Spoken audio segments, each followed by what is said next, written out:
Manchester Mayor Ted Gatsas is putting the finishing touches on his 4 terms in office at City Hall. He lost his re-election bid in November, and he'll be handing over the reins to Mayor-elect Joyce Craig on Tuesday. Mayor Gatsas, thanks for joining us this morning. Good morning. How are you? Pretty good. How about yourself? Good. So let's revisit the election briefly here. You were projecting a lot of confidence out on the campaign trail, but were there any indicators, any sense that you had that this was not necessarily breaking your way? No, as a matter of fact, everybody we were talking to, it was sounding like we were in a good place, and I think there were just more people that came out to vote. Nobody anticipated being up to 22,000 people, and that's a good thing. I'm glad to see that voters came out and voiced their opinion, and now they'll have an opportunity to watch somebody govern. And we do have some news to dispense with here. Serenity Place is dealing with some financial issues. What happened there? They're a key cog in the Safe Station program, but any sense of what went on? Well, you know, there's nothing that I can identify or could see, but, you know, it looked like something was happening a couple of months ago when I asked for some budget numbers. And when I looked at them, they just didn't make sense to me. And certainly I sent back the health officer and Chief Goonan and said, you need to start doing some digging to find out truly what the numbers are. And then the next thing we heard was they were in real trouble. Do you think we're going to see an interruption at all, or will this be able to continue with? No, I've talked to the governor and I've talked to Maureen Beauregard, who's been taking over for working on what's happening at Serenity Place, and they tell me that it will be seamless and people will get the services that they need, which is most important, and that's something we've got to be very grateful about.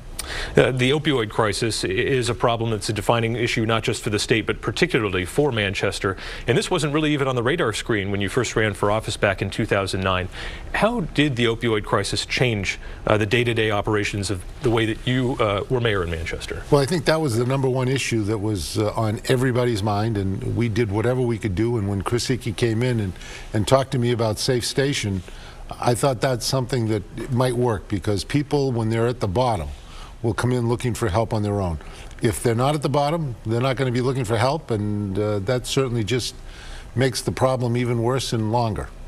Rewind again here. Back in 2009, 2010, we were really in the just trying to claw our way out of the Great Recession there. It was just starting to have its impact on municipal budgets like the Queen City. You're a numbers guy. What was that like back then, staring down those numbers and knowing what it would mean for your city?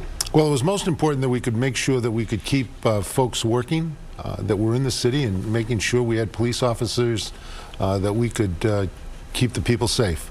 So when you looked at the numbers, they were tough. I can tell you that the numbers right now are just as tough as they were in 2009, and there's going to have to be some very difficult decisions to be made, because there's been a lot of promises made, and somebody's going to have to figure out how they're going to deliver those promises and make sure we keep the city in the condition that it's in right now. What is causing the issue there? Because it would appear, at least at a national level, the economy is doing pretty well.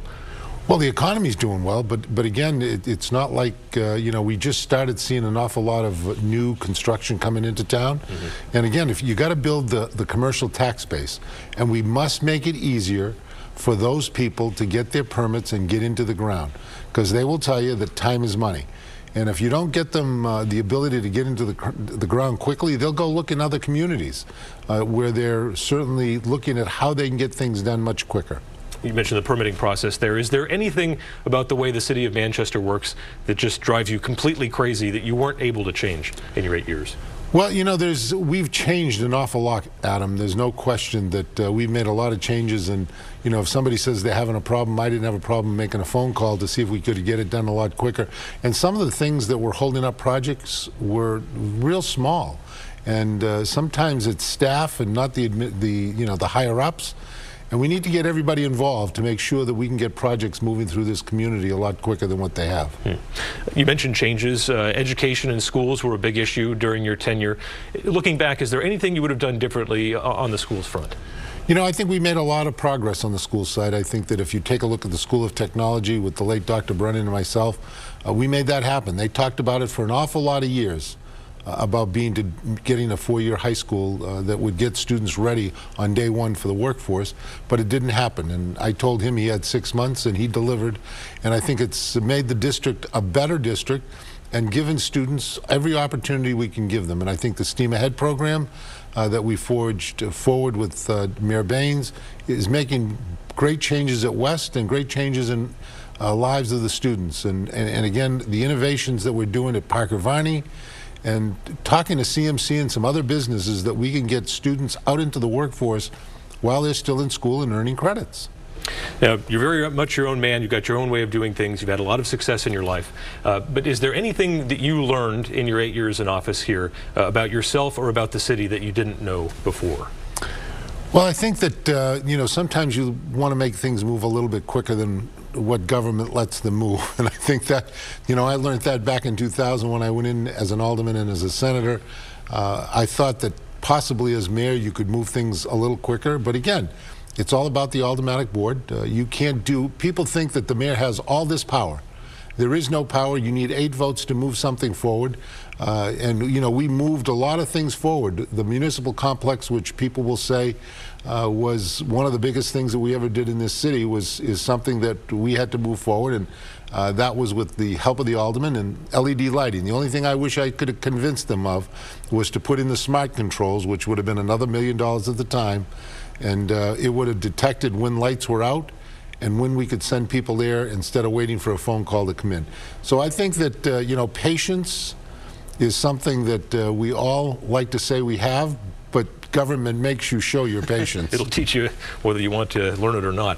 There's that opening line of the famous book, The Tale of Two Cities, you know, the best of times, the worst of times. People like to apply that to Manchester sometimes, not just on the geographical side of things, but really, in particular now, you have in the mill yard, Dean Kamen trying to manufacture organs from scratch, and then just a few blocks away, you have the kind of silent carnage of the opioid crisis going on.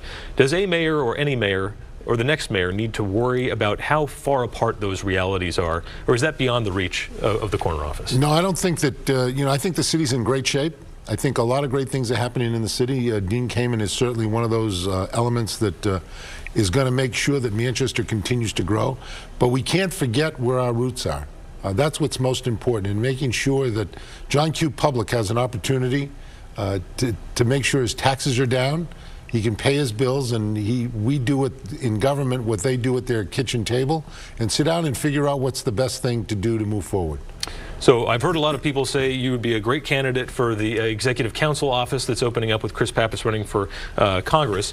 But what's next for Ted Gatsas? So you're thinking about doing a third campaign in 3 years? Well, I can only tell you that we're first looking to get through 2017, which is coming to a close, which will be here today. And certainly I think it's important that we just sit back and take a look and see what's available.